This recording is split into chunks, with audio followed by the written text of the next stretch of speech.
네, 여러분 안녕하세요. 알고의 윤쌤입니다. 자, 2부 강의에 이어서 3부 강의 바로 시작하도록 하겠습니다.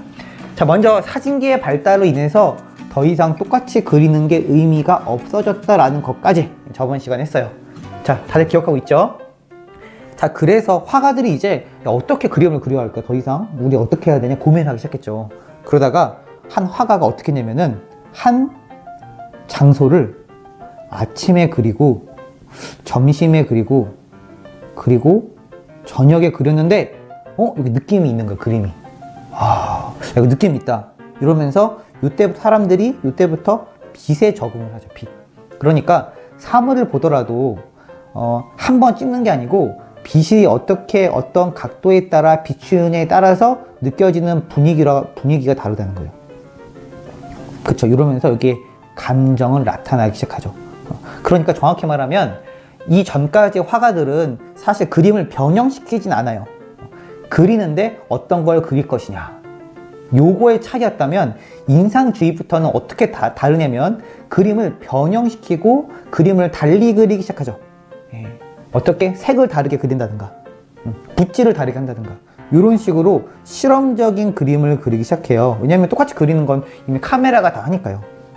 알겠죠? 그래서 빛에 따라 시시각각으로 변하는 색채를 표현하는 게 인상주의라는 거죠. 외울 때 바로 이제 빛을 들어가니까 인상 쓰면서 찡그리면서 그린다 해서 인상주의라고 외우라고 했죠. 다 알죠? 이렇게 외우는 거야. 그래서 요거의 대표 화가가 바로 누구냐면 여기 나오죠? 마네 나오죠. 마네, 모네, 르누아르다.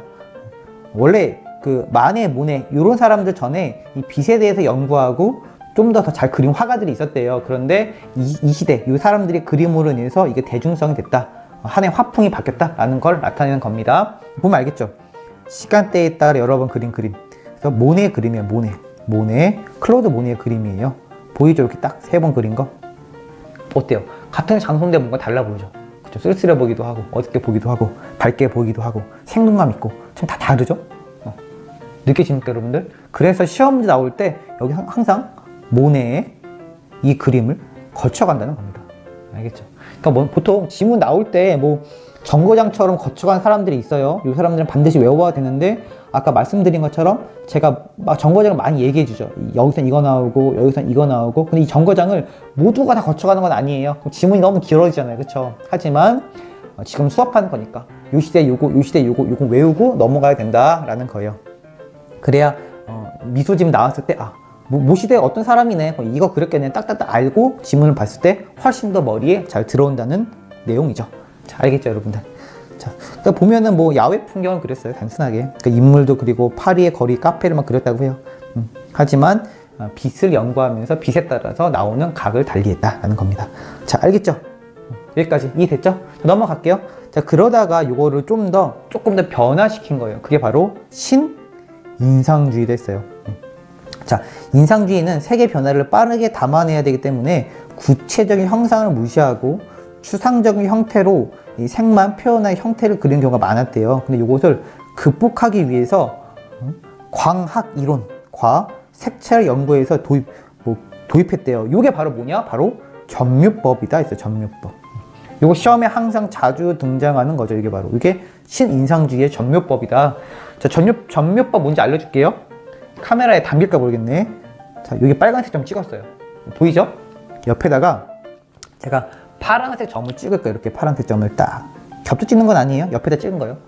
잠깐 이게 그러면 보라색처럼 보인대요. 뭔 소리야? 하겠죠? 크게 찍어볼까요? 크게 찍어보고 이렇게 옆에다 파란색을 찍었어요. 이거를 멀리서 보면 보라색처럼 보인대요. 마치 파란색이랑 빨간색이랑 같이 찍은 느낌? 이렇게 보인대요. 남색처럼. 이게 바로 점묘법이다. 그릴 때 어때요? 그러니까 한 땀 한 땀 점을 찍는 거야. 한 땀 한 땀. 색을 표현하려고. 그러니까 얼마나 머리 터지게 연구했다는 거야 이게. 그쵸? 이렇게 막 다 찍는 거야. 이렇게 한 땀 한 땀 다. 그래서 보라색을 그리려면 이거 언제 하고 있어요 이걸. 그쵸?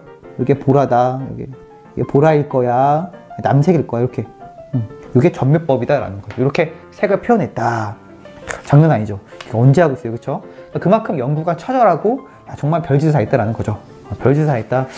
좀 미술을 공부하시는 분들에게는 좀 결례가 되는 말일 수 있지만 정말 처절하게 연구한 것 같아요. 확실히 봐도. 보면 그림이 굉장히 정교해요. 좀 자세히 보여드려야 되는데 보이나요? 이렇게? 네. 깨지죠? 초점이. 우산쓴 여인, 뭐 캉캉 보면 굉장히 정교해 그림이. 왜요? 점으로 다 나타냈으니까요. 알겠죠? 이게 바로 신인상주의다라는 겁니다. 여기까지 알겠죠? 넘어갈게요. 신인상주의의 뭐다? 전묘법이다. 자, 외우고 있어야 돼요. 나중에 또 한번 설명할 거지만. 자, 다음 넘어가서 자, 이제 모든 현대로 넘어오는 그림의 기초이자 모든 그림의 끝판왕, 바로 후기 인상주의, 후기 인상파입니다. 자, 이때는 뭐냐면 신인상주의는 과학에 입각해서 풍부한 감성 표현을 했는데 이게 어렵대. 이런 지적을 받았대요. 그래서 이때 화가들 어떻게 했냐면 화가의 주관적인 감정과 내면을 중요시하며 나타난 이들. 이게 바로 후기 인상주의예요. 그 유명한 그림, 폴 고갱의 황새 그리스도. 보이죠? 그리고 별이 빛나는 밤에 빈센트 반 고, 유명하죠, 그렇죠? 이 사람들이 사실 모든 예술을 완성했다라고 이 미술학에서 치는 사람들입니다. 고갱, 세잔, 그렇죠? 풍경과 인물을 그리는데 기법은 화가별로 차이를 보이죠. 왜요? 나타내고자 하는 그 감정이 다르니까요. 같은 사물을 봐도 다르게 표현했다는 거죠. 내 감정에 따라서. 그래서 보면 세잔은 사물의 본질적인 형태를 그려 영원히 변하지 않는 연속성을 표현하려고 했고, 고갱은 현실에 자신만의 상상을 더해서 그렸대. 평면적이고 장식적인 그림을 남겼고요. 자, 고흐는 강렬한 색채, 두꺼운 붓질로 자신의 열정과 격렬한 감정을 표현했대요. 알겠죠? 이런 것들. 그래서 공통적 특징이 하나도 없다. 화가마다 다 다르다라는 거죠. 그만큼 개성적이고 자기가 표현하고 싶은 것이 달랐다라는 겁니다. 이게 바로 후기 인상주의다. 여러분들 그래서 인터넷에서 더 알고 싶으시면 세잔, 고흐, 고갱 한 다음에 이미지 딱 치면 그림이 수도 없이 나와요. 알겠죠? 그 중에 몇 개만 실어 놓은 거니까요. 자, 넘어갈게요.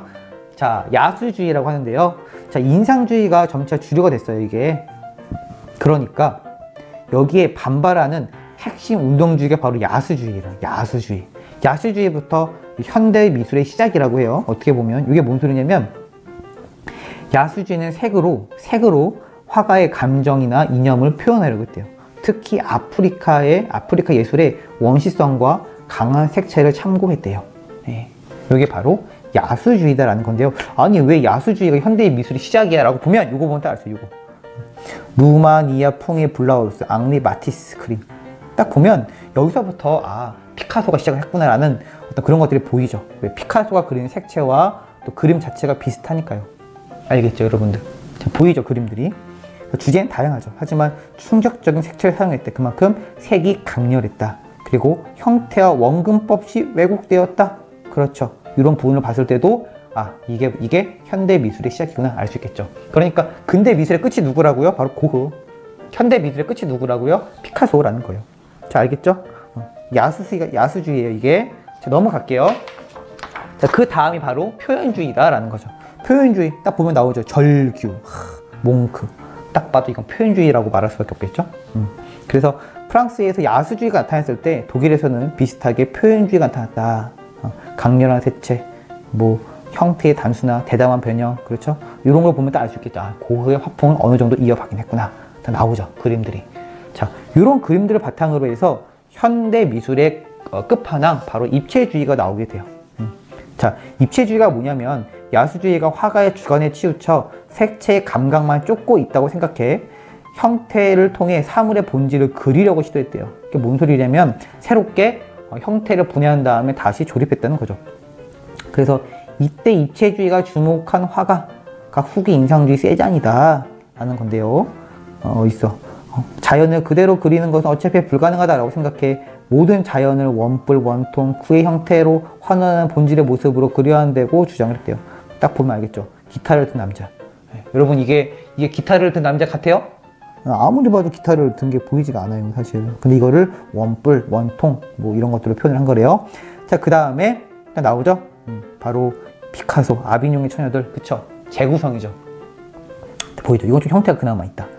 그래서 자연의 재구성, 역사적 사건을 주로 다뤘고요. 여러 각도에서 본 대상을 한 화면에 담았다라는 거죠. 아까 그랬죠, 그죠? 눈, 코, 입 보면 알겠지만 여자가 이렇게 눈이 이렇게 돼 있어, 그쵸? 코가 이렇게 돼 있고, 근데 보면 의외로 자연스러워 이런 거 있잖아요, 그쵸? 사물을 그렸을 때도 정면에서 봤는데 코가 이러네, 옆에서 본 거죠? 정면에서 본 거고, 그쵸? 이렇게 나눠서 그렸다는 거죠. 대표 화가가 바로 피카소, 또 브라크 이런 사람들이래요. 자, 그래서 이런 입체주의는 뭐 보이나요? 네. 눈에 보이는 대상을 수많은 조각으로 나눠서 여러 각도에서 각각 모습으로 담으려고 했대요. 굉장히 혁신적인 그림이었죠. 이게 바로 언제냐면 시대적으로 보면 1908년부터 1914년이에요. 자, 이때 이후로 미술이 어떻게 이어지냐면요. 굉장히 많은 사건의 영향을 받게 돼요. 미술을 나타내려면요, 일단 시대가 안정적이어야 돼요. 평온해야 돼. 근데 어때요? 이 이후로 세계 1차, 2차 대전을 거치면서 미술의 학풍이나 미술의 방향성이 굉장히 달라지게 되고요. 이때부터 수많은 어떤 그 개성들이 등장하기 시작해요. 그래서 이 시대는 무슨 시대야? 이 시대는 무슨 시대야? 라고 정할 수 없을 정도로 시대가 빨리 바뀌기 시작하거든요. 자, 그래서 이거는 그냥 이름만 알아두면 돼요.